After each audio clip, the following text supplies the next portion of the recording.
Hi everyone, welcome to the show. Today we're going to do our news summary. So US news, oh that's not how you spell news, news summary. And we're going to conduct the show, we're going to conduct the lecture entirely in English today so that you can have the opportunity to practice your listening skills. And we're going to discuss issues that have been brought to the fore, issues that have gotten a lot of attention in the US and internationally over the last few weeks.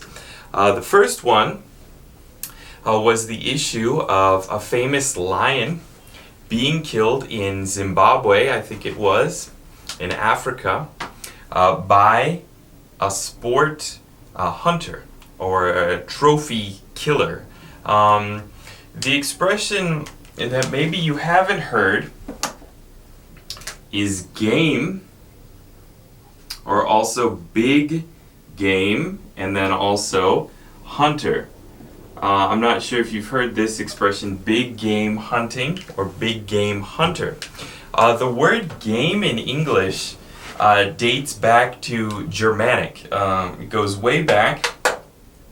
And there's the meaning that we have for a game that you play, but also game to describe animals that you hunt or animals that you eat. You hunt and then eat. So big game would be large animals. Small game would be rabbits and birds, right? Fowl. Sometimes we describe birds as fowl. Okay, so fowl would be chicken and pheasants, turkeys. Also, that's called poultry. There's a few words for that. Those animals, fowl or poultry. But animals such as, let's say, a rhinoceros or a tiger, a buffalo, a lion would be described as big game. So big game hunting. And a man from the United States who is a dentist, right, works on people's teeth. It was one of his hobbies, apparently, this big game hunting. And he paid, I think it was $60,000 to a firm in Zimbabwe to guide him and take him on a safari/big game hunt. And he ended up killing a lion. But the lion he killed was a famous lion, a protected lion, who was living on a wildlife preserve. So preserve in this case is functioning as a noun, and it means a place where the animals are protected, right?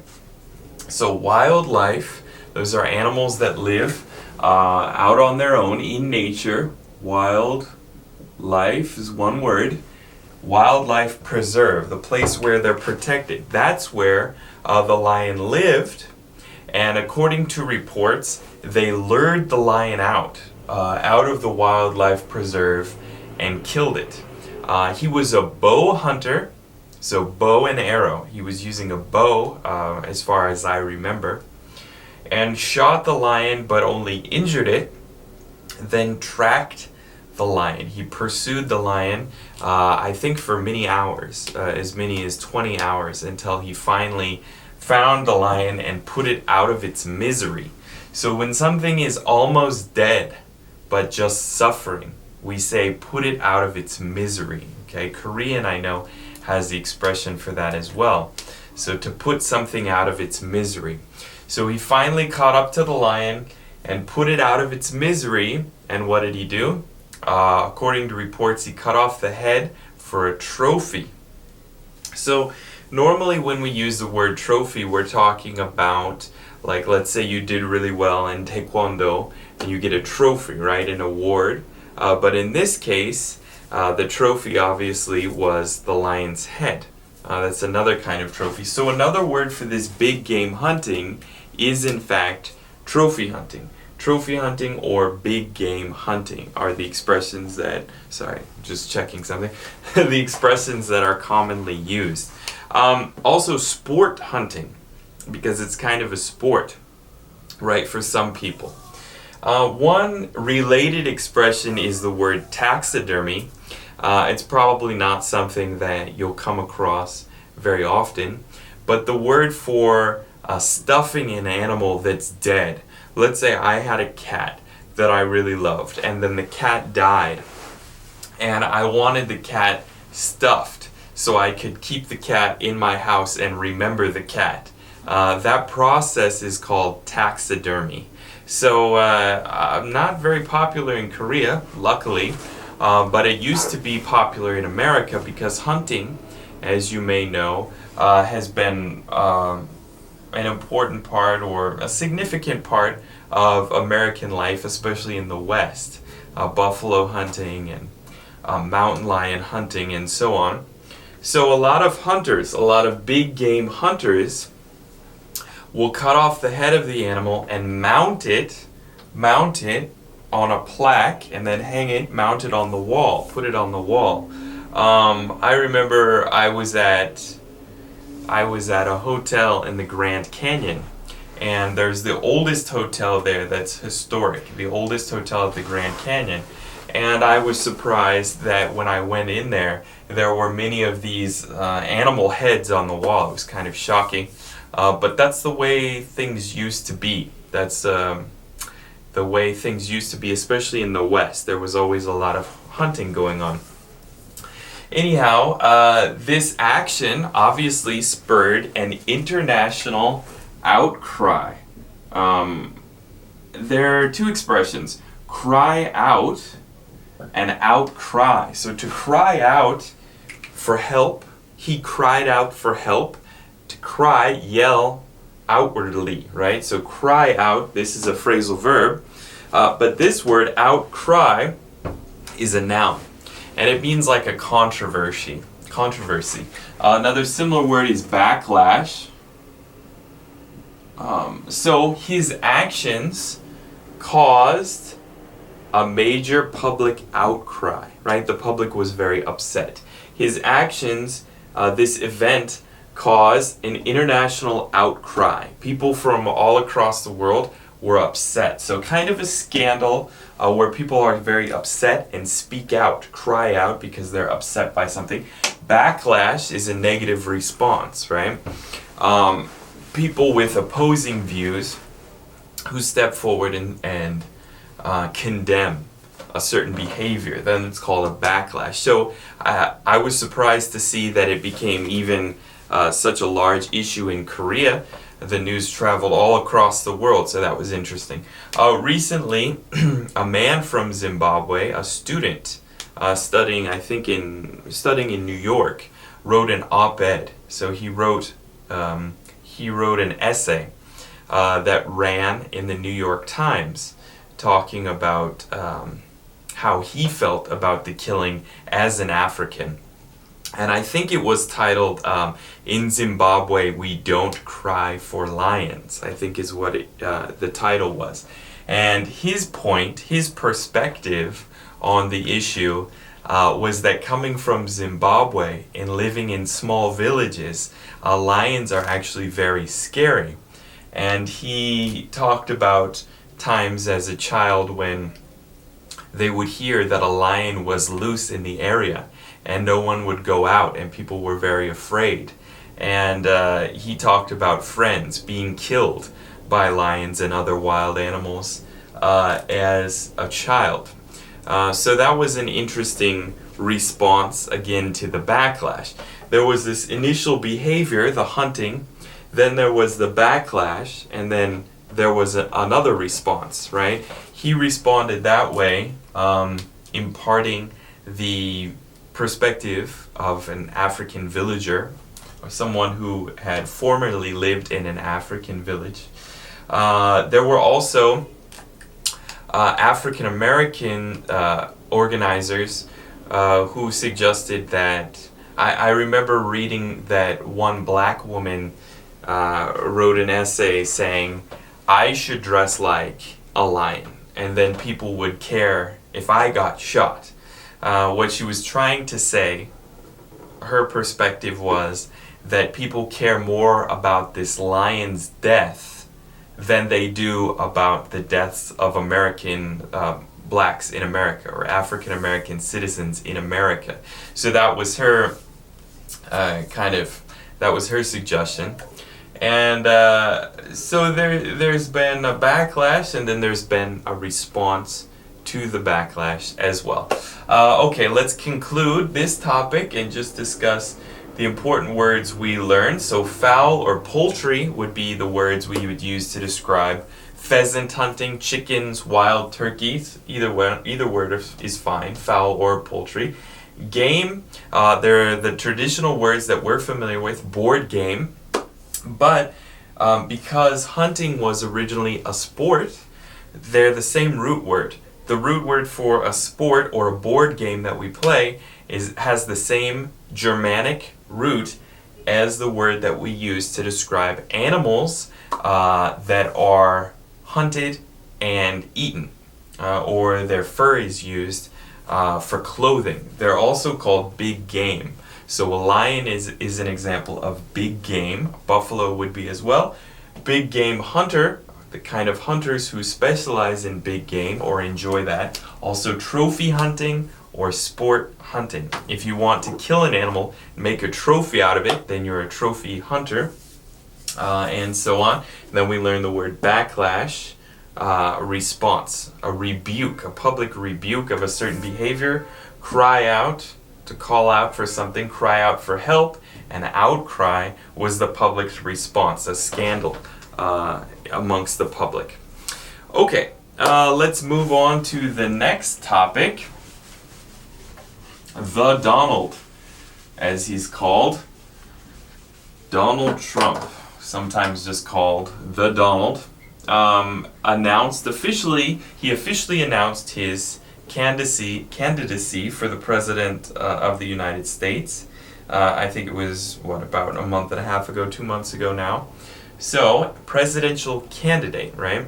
He announced that he would seek the nomination, the Republican nomination, because he announced his party affiliation was with the Republicans, right? So the U.S. is a two-party system of the Democrats, who are more progressive, or supposedly more progressive, more liberal ideals, and would be called the political left.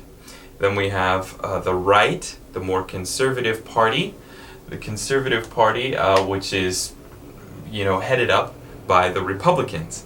Every now and then, you'll have a third-party candidate, but it's very rare. And the last time there was maybe a viable third-party candidate was a billionaire, a Texas billionaire named Ross Perot. And he was a third-party candidate, so he was not a Republican and not a Democrat. And if I recall correctly, he was in a presidential debate with Bill Clinton, Ross Perot, and I don't remember who the third, I don't think it was Bob Dole. I don't remember who the third candidate was. I was a young child at the time. But from time to time, we have a third-party candidate in the U.S. Trump is not going to be a third-party candidate. He wants to be the Republican candidate for president. In Korean, there are a few words for when somebody announces they're going to be a candidate, right? In English, we say, he threw his hat in the ring. That's an expression that you'll hear some people say. He threw his hat in the ring. Or you could just say that's an idiom. That's an idiomatic way of saying it. Or you could just say he announced his presidency. Okay, so I think the first Republican candidates had their presidential debate. I think they had a debate last week. I did not watch it, but there was a debate between the Republicans. That's a dense field of candidates. I think there are as many as 16 who've announced their candidacy for president on the Republican side. So as it continues, it'll be whittled down. The field of candidates will be whittled down to, well, what is it going to be? Just one, right? Just one who has to face off against probably Hillary. Hillary looks to be the most likely Democratic candidate for president. He talked about his platform, so I think platform is used in Korean as well. Those are the ideals, the pledges that a candidate makes, what he considers important. A candidate will say, if I were president, when I become president, I'll do this, I'll do that, I'll do this. These are the things that are important to me. That's called his platform, right? And I think this expression, I think this word is used in Korean as a borrowed word. So he discussed his platform, and it was largely anti-illegal immigration. He wants to stem the flow of illegal immigration, especially from Mexico. He said he made some remarks that were disparaging. Some people characterize them as disparaging remarks against Mexicans and other immigrants. So he also said that he wants Mexico to pay for a fence along the southern border. His claim was that so many illegal immigrants travel over the border from Mexico into the U.S. that Mexico should pay to build a gigantic fence for the extent of the border. But the border between the U.S. and Mexico is extremely long, so that would be a very, very expensive border. Most of the border between the two countries, there's no fence. There are no guards. It's not like South Korea and North Korea. There's not even a line. So for most of the border between the two countries, you don't even know when you cross the border. It's just desert, empty land. So his part of his platform, one of his ideas, if he were to become president, is to build this gigantic border fence. Another issue that he talked about was removing U.S. troops from South Korea. This obviously in Korea could be a sensitive issue, or sometimes we use the word hot button. It's a hot button issue in South Korea, but he maintains that South Korea isn't paying enough to help with defense here. And he thinks it's a waste of money. These are his statements, not my statements. But he's saying that the 28,000 U.S. troops in South Korea need to be paid for by South Korea, or the U.S. should pull out all our troops and let South Korea take over their own defense. This is what he says. He said, here's a quote, "How long will we go on defending South Korea from North Korea without payment?" So I think he says his claims are that the current amount paid to cover defense is what, 40%. He wants it to be 100%. So obviously, as you can tell, he's a very controversial candidate. He's a lightning rod candidate. There's a word that is perfect for describing him. It's bombastic. Someone who speaks their mind in a loud way, sometimes an obnoxious way, is bombastic. Some people have said that he's not going to last long, that his candidacy is kind of a joke, that he can't succeed as a serious candidate.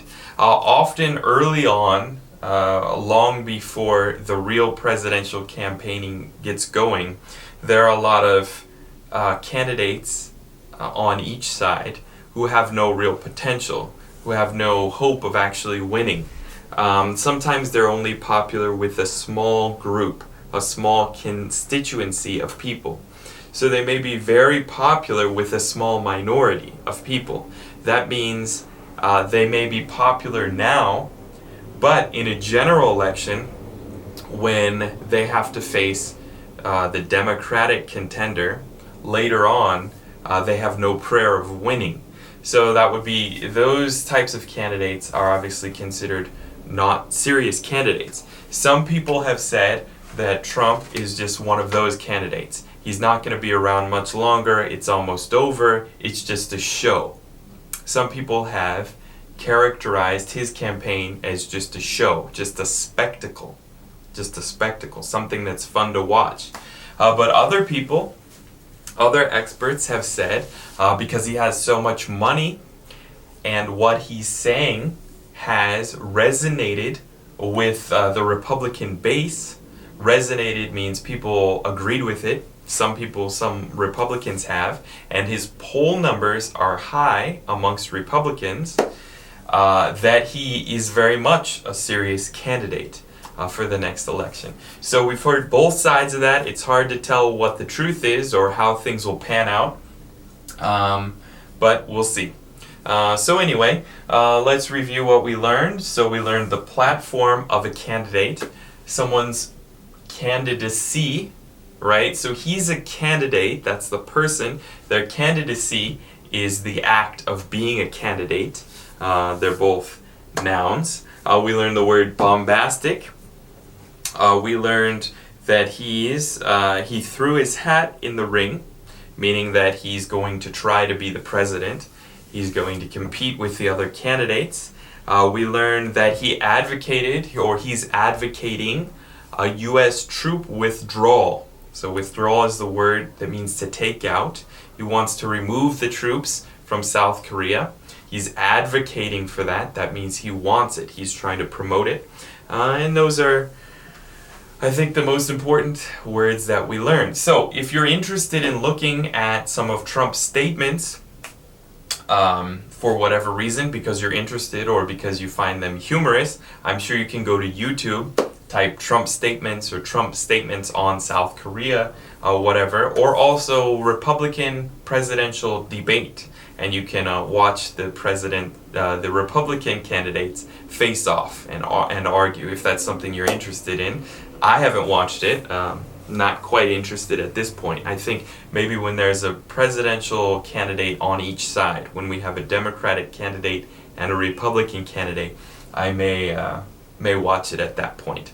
Okay, thanks everyone for stopping by the show. If you have any questions, let me know. Also, if you don't understand things that I've said, stop, rewind, listen again. Stop, rewind, listen again.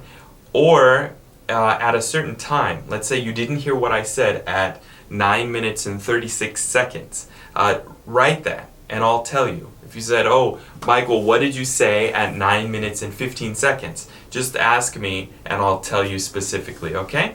Thanks everyone for stopping by the show, and we'll see you next time. Bye-bye.